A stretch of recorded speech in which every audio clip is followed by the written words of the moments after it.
Hello everyone, welcome back to our YouTube channel Bhavana education hub. So friends, आज है हमारी practice का session 13। सो चलिए शुरू करते हैं। आज के 25 क्वेश्चंस देखते हैं। उससे करने से पहले सबसे पहले 12th सेशन में कुछ एरर हो गया था, प्रिंटिंग एरर था, तो उसको करेक्ट कर लेते हैं पहले। सो ये एक नए टाइप के क्वेश्चंस आने स्टार्ट हुए हैं सीपीओ में। क्या था इसमें कि 4 आपको वो दे रखे हैं सेंटेंसेस, उसमें कहीं पर स्पेलिंग एरर है, तो उसको सही कर कर लिखनी थी हमें और देखनी थी कहाँ एरर है। और ये चारों शफल्ड फॉर्म में दे रखे हैं आगे पीछे, इसमें से एक में एरर है, वो ऑप्शन हमें टिक करना था।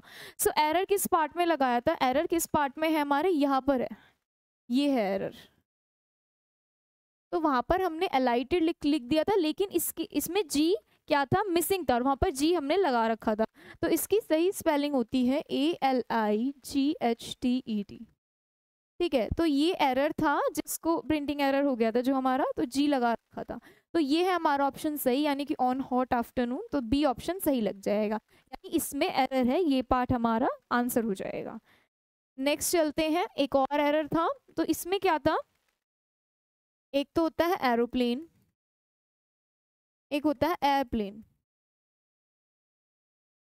सो ब्रिटिश इंग्लिश के अकॉर्डिंग एयरप्लेन एरोप्लेन होता है, और अमेरिकन के अकॉर्डिंग एयरप्लेन होता है।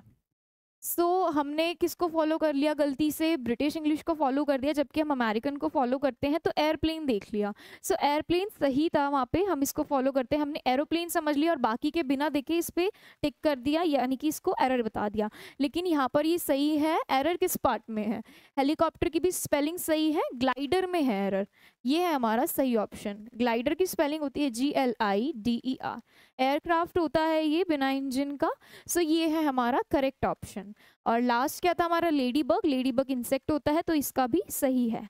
तो यहाँ पे हमारे 2 12th सेशन के एरर हैं, वो हमने कंप्लीट कर लिए हैं। आगे चलते हैं हमारे नए क्वेश्चंस की ओर। पहला क्वेश्चन क्या है आज का हमारा? The given sentence has an error, choose the correct option. तो इसमें एक एरर है और हमें सही ऑप्शन चूज करना है। आइए रीड करते हैं। CGL टायर 2 का पूछा हुआ है। Throw a rounder stone to create ripples in the water. ठीक है, तो यहाँ पर ये बोला गया है throw a rounder stone to create ripples in the water, तो इसमें देखना है। अब देखते हैं एरर, मतलब एरर कहाँ है। द राउंडर स्टोन बताया गया है, अ मोर राउंड बताया गया है, अ मोर राउंडर बताया गया है, और अ राउंड बताया गया है।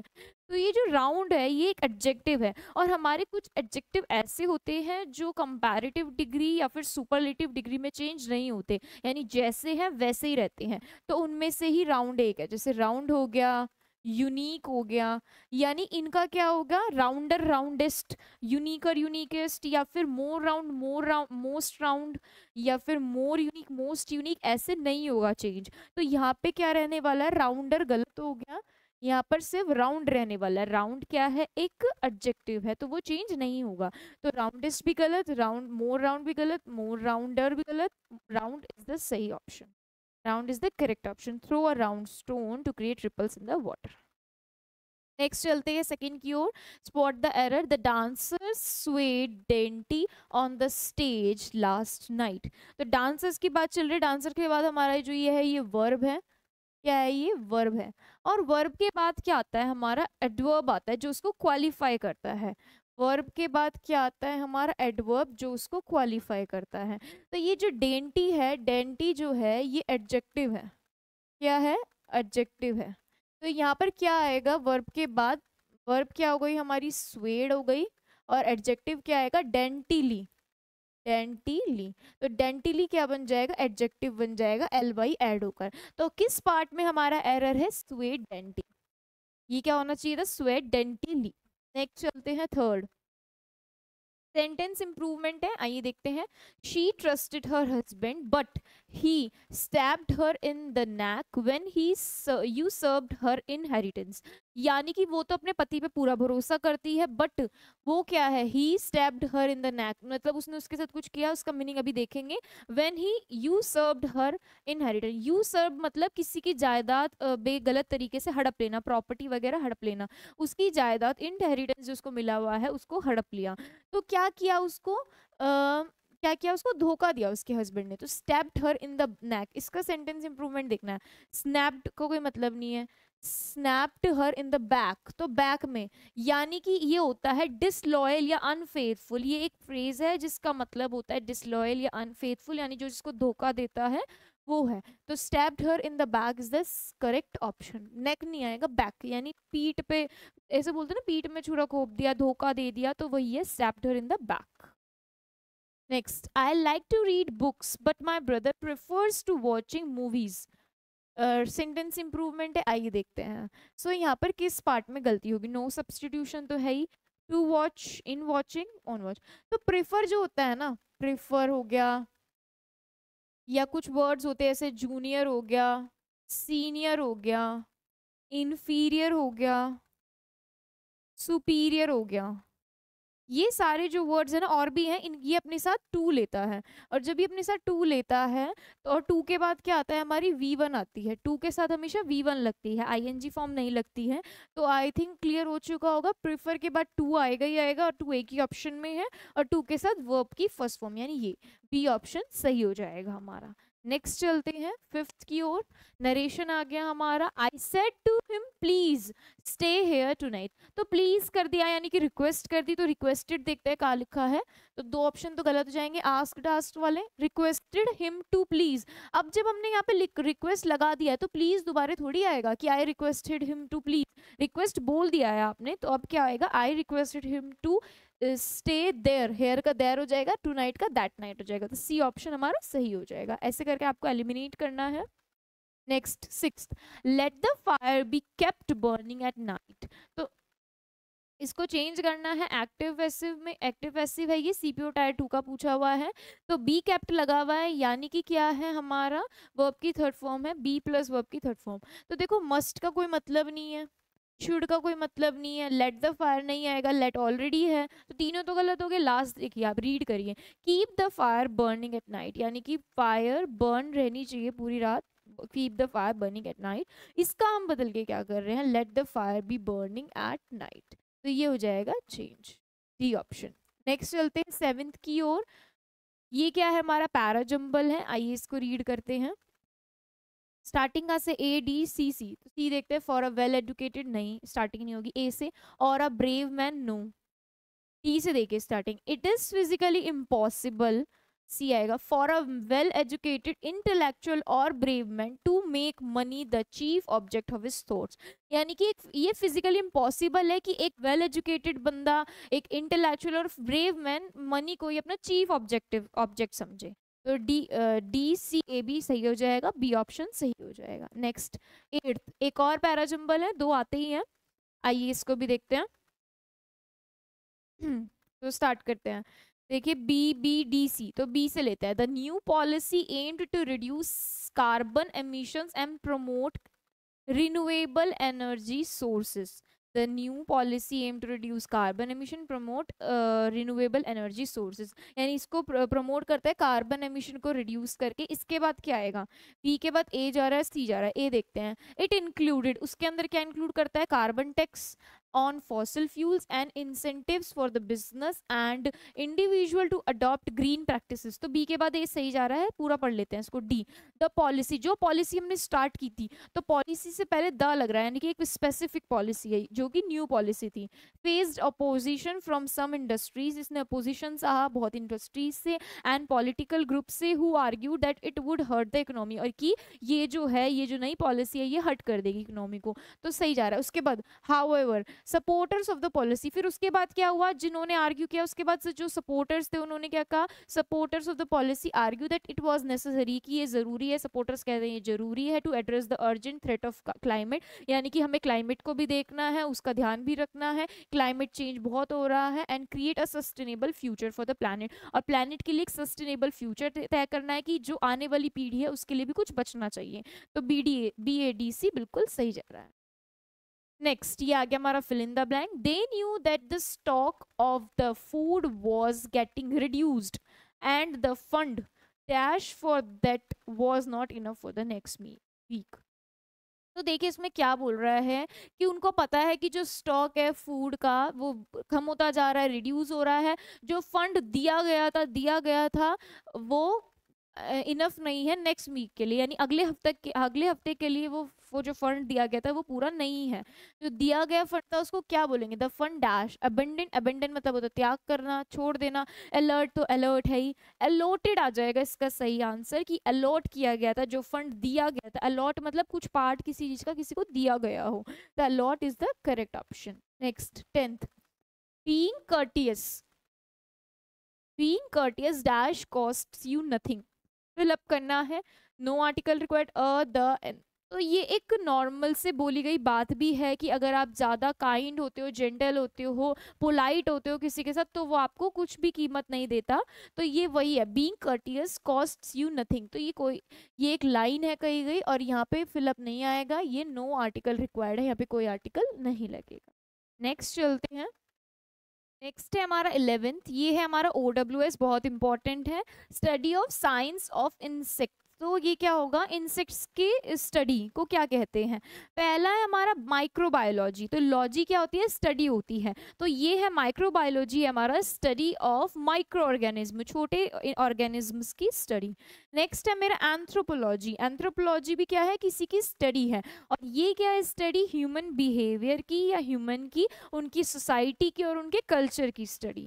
नेक्स्ट है मेरा इकोलॉजी, इकोलॉजी है मेरा किसकी स्टडी है, लॉजी है, तो स्टडी होगी study of relationship between human and their environment, environment और ह्यूमन बीइंग के बीच का रिलेशन।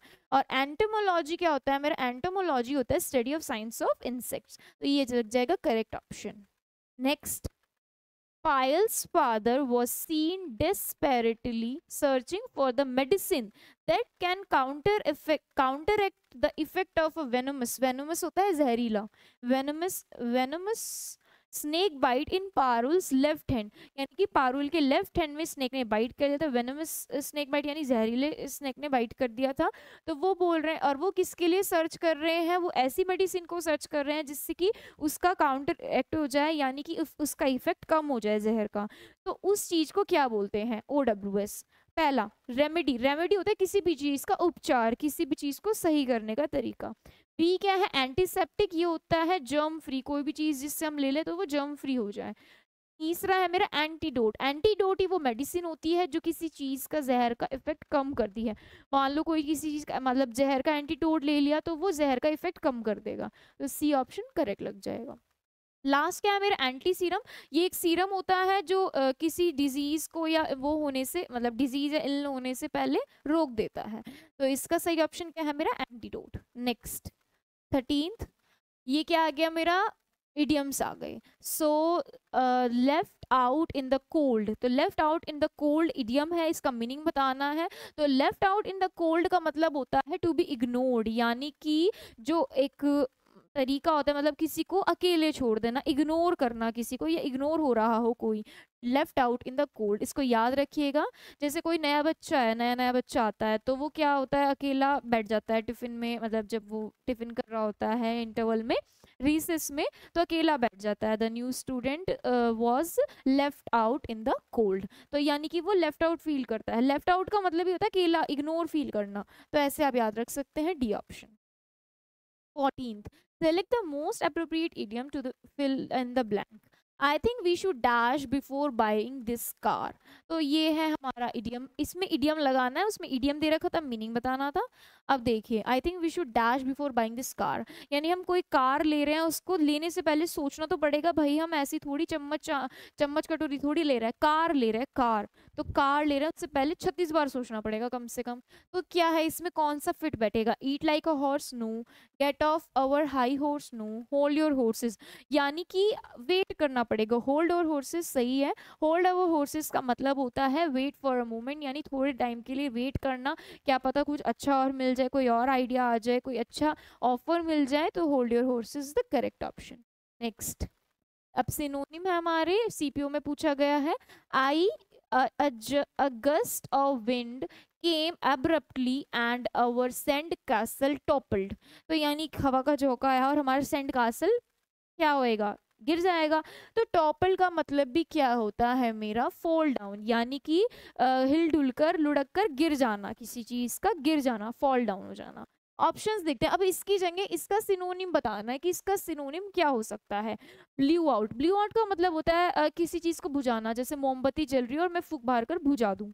नेक्स्ट है मेरा टम्बल्ड डाउन, टम्बल्ड डाउन का मतलब होता है गिर जाना, फॉल डाउन हो जाना, गिर पड़ना। नेक्स्ट मेरा वर्ड है टर्न्ड अप, टर्न्ड अप का मतलब है जैसे किसी केस की इन्वेस्टिगेशन चल रही हो, कोई एकदम से एविडेंस सामने आना, यानी किसी चीज का एकदम से सामने आना। नेक्स्ट मेरा ऑप्शन है रन आफ्टर, रन आफ्टर का मतलब क्या होता है, किसी के पीछे भागना। सो हमारा टॉपल्ड का मीनिंग क्या लग जाएगा, टम्बल डाउन, यानी कि गिर पड़ना, एकदम गिर जाना। 16th एक और सिनोनिम है, देखते हैं इसका मीनिंग। तो what is the synonym of behold, behold का मतलब देखना है, बीहोल्ड मतलब होता है टू सी और ऑब्जर्व, चीजों को देखना, ऑब्जर्व करना। अब इसमें आपको बीहोल्ड का मतलब पता होता तो आप एकदम लगा देते लुक, और नहीं पता होता तो रह जाता आपका क्वेश्चन। आइए देखते हैं ऑप्शंस। बर्डन मतलब स्ट्रेस हो गया एक तरीके का। फॉर्चुनेट क्या मतलब होता है, जो लकी होते हैं, भाग्यशाली होते हैं। प्रिडिक्ट मतलब होता है फोरकास्ट करना, देखना, प्रिडिक्ट कर लेना। जैसे आज का मौसम को देख के बता दूं मैं, कल की बारिश हो ले, मुझे तो लग रहा है कि कल बारिश होगी, तो यानी प्रिडिक्ट कर लिया, फोरकास्ट कर लिया कि जो कल होने वाला है। और लुक का मतलब तो पता ही है आपको, सी, देखना। तो look is the correct option. Next, what is the antonym of defunct, तो डिफंक्ट का मतलब क्या होता है। तो डिफरेंट का मतलब होता है मेरा जो अब नहीं है एग्जिस्टेंस में, नो लॉन्गर इन यूज और इन एग्जिस्टेंस, यानी कि जो यूज में नहीं है और एग्जिस्टेंस में नहीं है कोई चीज।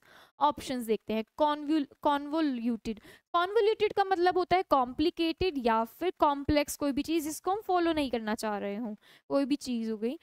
बी ऑप्शन क्या है मेरा, रिडंडेंट, रिडंडेंट का मतलब होता है मेरा मोर देन नीडेड, यानी कि एक्स्ट्रा, सुपरफ्लॉज हो गया, अननेसेसरी हो गया, वो होते हैं मेरी चीज जो एक्स्ट्रा होती है। एक्सटेंट, एक्सटेंट का मतलब होता है करंटली इन एग्जिस्टेंट, यानी करंट में वो चीज एग्जिस्टेंट में है, एग्जिस्टेंस में है।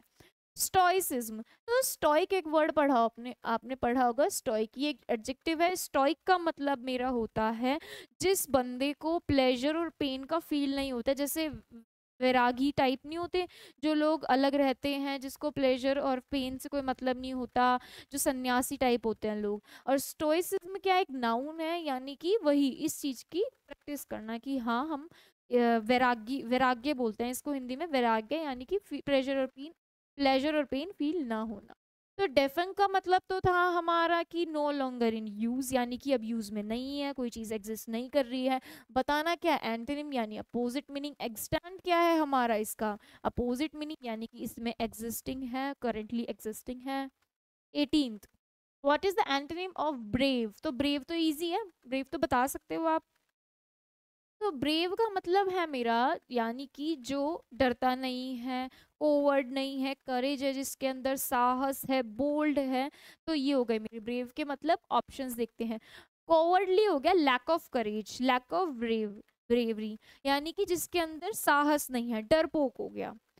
नेक्स्ट है कॉर्डियल, कॉर्डियल होता है वार्म एंड फ्रेंडली मैनर, यानी कि दोस्तपना, भाईचारा, मैत्री पूर्ण। नेक्स्ट वर्ड है मेरा करेजियस, करेजियस क्या है, इसका सेम मीनिंग है, यानी कि जिसके अंदर साहस है। डी ऑप्शन क्या है, एलिगेंट, एलिगेंट क्या होता है, ग्रेसफुल। सो ब्रेव का एंटोनिम क्या लग जाएगा, कोवर्डली, और अगर सिनोनिम बताना होता तो ये लग जाता सिनोनिम, ये है एंटोनिम।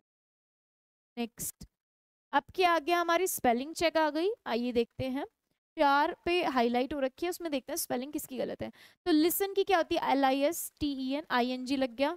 वॉल्यूम, वॉल्यूम की स्पेलिंग गलत है, W लग रखा है, W नहीं आता है। वॉल्यूम की स्पेलिंग होती है VOLUME, तो VOLUME। बाकी लॉस सही है, हियरिंग सही है, तो वॉल्यूम की स्पेलिंग होती है VOLUME, याद रखिएगा इसको। नेक्स्ट क्या है हमारा spelling check, find the correct spelled word, find the incorrect आएगा यहाँ पर, करेक्ट, ठीक है। कंबरसम सही है, कैरिकेचर सही है, क्लिक सही है। क्यूमुलेटिव, क्यूमुलेटिव लिखा है, क्यूमुलेटिव होता है, क्या होता है, क्यूमुलेटिव, क्यूमुलेटिव, ये है इसकी सही स्पेलिंग। तो हमारे 20 क्वेश्चंस पूरे हो चुके हैं, जिसमें हमने नॉर्मल क्वेश्चंस देख लिए हैं। अब जा रहे हैं हम क्लोज टेस्ट की ओर। सो अपना अपना स्कोर बाद में शेयर ज़रूर करिएगा। चलिए पहले क्लोज टेस्ट रीड करते हैं। सो आज का जो क्लोज टेस्ट है, आपने ये जो स्टोरी है पढ़ रखी होगी, सुनी होगी। आइए। Once there was a boy who became bored when he watched over the village sheep dash on the hillside.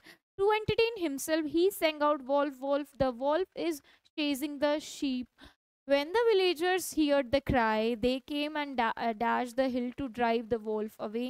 But when they arrived, they saw no wolf. The boy was amused when seeing their angry faces. "Don't scream, wolf, boy," warned the villagers. When there is no wolf, they angrily went back down the hill. Later, the shepherd boy cried out again, "Wolf, wolf, the wolf is chasing the sheep." When the villagers came, they saw there was no wolf. They said strictly, "Save your dash cry for when there is really a wolf. Don't cry, wolf, when there is no wolf." Later, the boy saw a real wolf sneaking around his flock. Alarmed, he jumped on his feet and cried out as loud as he could, "Wolf, wolf." But the villagers thought that he was dash them again, and so they didn't come to help. As at sunset, the villagers went looking for the boy who had not returned for with the sheep. When they went up the hill, they found him dash as all the sheep were dead. तो story सुनकर या फिर read कर कर अगर आपने सुनी हो तो समझ में आ चुका होगा किसके ऊपर स्टोरी है। तो ये स्टोरी उस बच्चे के ऊपर है जो हमारी बुक्स में भी हमने पढ़ी है। तो ये वो है कि एक बार एक बच्चा होता है जो शिप को चराने लेके जाता है, ग्रेजिंग के लिए लेके जाता है। वो बोर हो जाता है तो उन्होंने वो सोचता है कि मजाक मस्ती कर ली जाए। तो क्या कर लेता है, अपने आप को एंटरटेन करने के चक्कर में वॉल्फ वॉल्फ चिल्लाता है कि वॉल्फ आ गए, वॉल्फ आ गया, अब मेरी शिप को खा जाएगा, मेरी शिप को खा जाएगा। तो अब उसके बाद वो चिल्लाता है तो सारे बाकी के गांव वाले विलेजर्स आ जाते हैं और देखते हैं। तो वो देखते हैं कि कोई वॉल्फ तो है नहीं। तो फिर क्या होता है, वो हंसता है, उनको देखकर खुश होता है। फिर वो इसके बाद एक बार और बोलता है तो उसको स्ट्रिक्टली विलेजर्स बोलते थे कि ये अपनी जो चिल्लाने की है या ये जो आदत है बचा कर रखो, जब सच में कोई वॉल्फ आ जाएगा। फिर वो 2 बार ऐसा करता है, तीसरी बार असली में वॉल्फ आ जाता है। तो वो इतनी जोर से चिल्लाकर वॉल्फ वॉल्फ वॉल्फ बोलता है, लेकिन कोई विलेजर नहीं आता है, कोई गांव वाला नहीं आता है, क्योंकि उसे उन्हें लगता है कि ये मजाक मस्ती कर रहा है। तो फिर क्या होता है, वो आ जाता है वॉल्फ शिप्स को। और फिर उसके बाद क्या होता है, वो बच्चा वापस नहीं आया होता है अपने घर। तो विलेजर्स देखने के लिए हिल पे जाते हैं। फिर उसके बाद क्या होता है, वो देखते हैं कि वहाँ पे कोई शिप नहीं है, सब शिप मरी पड़ी हैं। तो इससे हमें एक सीख भी मिलती है कि झूठ नहीं बोलना चाहिए, क्या पता कब क्या सच हो जाए। ठीक है। सो आइए अब बनाते हैं इसको। Select the most appropriate option. Once there was a boy who became bored when he watched over the village sheep dash on the hillside. तो hillside पे sheep क्या करेंगी, हंसेंगी, रिसीव करेंगी, असिस्ट करेंगी या ग्रेज करेंगी, ग्रेजिंग करेंगी। Next, to entertain himself he sang out, अपने आप को एंटरटेन करने के लिए वो वॉल्फ वॉल्फ चिल्लाता है। The wolf is chasing the sheep. When the villagers heard the cry, जब वो उसकी रोने की आवाज सुनते हैं, दे केम डैश, वो आते हैं कहाँ पर, हिल पे। तो हिल नीचे होगी ऊपर होगी, हिल तो ऊपर होगी। तो कैसे आएंगे, ड्राइव करके, walking down, no. Running down, no. Running up, एकदम चढ़ चढ़ के रनिंग करके अप चढ़ के ऊपर आएंगे। यहाँ पर हिल है तो ऐसे चढ़ के ही तो आएंगे। ठीक है। तो running up the hill to drive the wolf away, उसको हटाने के लिए। फिर देखते क्या है, but when they arrive there is no wolf, कोई वॉल्फ होती ही नहीं है। फिर उसके बाद हमने कहानी पढ़ ली है, यहाँ से देखते हैं। The wolf is chasing the sheep. When the villagers came they saw there was no wolf. They said strictly, save your dash cry. तो वो स्ट्रिक्टली बोलते हैं जब दूसरी बार भी ये चीज़ हो जाती है कि अपनी ये जो रोने वाली आवाज़ है, रोना है, ये जो अपनी तुम्हारी रोना है, इसको बचा करके रखो लड़के। तो फ्राइटेंड क्राई, लाफेबल क्राई तो होती नहीं, मफल्ड नहीं हो सकती, फनी क्राई, फ्राइटेंड क्राई, यानी कि वो जो डर डर के रोता है ना बच्चा कि आ गया वॉल्फ आ गया, तो अपनी फ्राइटेंड क्राई को बचा कर रखो, गाँव वाले कह रहे हैं। नेक्स्ट, उसके बाद क्या हो गया, don't cry. Later the boy saw a real wolf, उसके बाद एक असली वॉल्फ आ गया। फिर वो खड़ा हुआ अपनी फीट पर चिल्लाया, wolf wolf. But the villagers thought he was dash them again, वो उनको क्या बना रहा है, पागल बना रहा है। क्वेश्चनिंग कर रहा है, no. Seeing, no. Fighting, no. Fool बना रहा है उनका, दोबारे से फूल बना रहा है। तो फूलिंग आएगा उसका। And then so and so they did not come to help, और फिर उसके बाद वो हेल्प करने के लिए आए ही नहीं। उसके बाद क्या होगा, एट सनसेट, सनसेट पे फिर वो विलेजर्स उसके पास गए और देखा क्या कि शिप नहीं है, कोई भी मरी पड़ी है। They went to the hill, they found dash as all the ship were dead. उसके बाद उन्होंने देखा कि वो क्या कर रहा था, रो रहा होगा। सिंगिंग करेगा, नो। डांसिंग नहीं। हैप्पी होगा, नहीं। वीपिंग, रो रहा है। वीप का मतलब होता है रोना। क्या हो गया, तो weeping as all the ship were dead, तो सारी शिप्स मर चुकी थी, इसलिए क्या हो गया, वो रो रहा था। तो ये था हमारा क्लूज टेस्ट। आई होप आपको ये समझ में आया होगा, और ये नॉर्मल था, ये पढ़ी हुई थी, तो ये इजी था। सो आज का सेशन हमारा यहीं पर खत्म होता है। मिलते हैं आपसे नेक्स्ट सेशन में, तो अपना स्कोर जरूर शेयर कीजिएगा कमेंट बॉक्स में। Thank you everyone.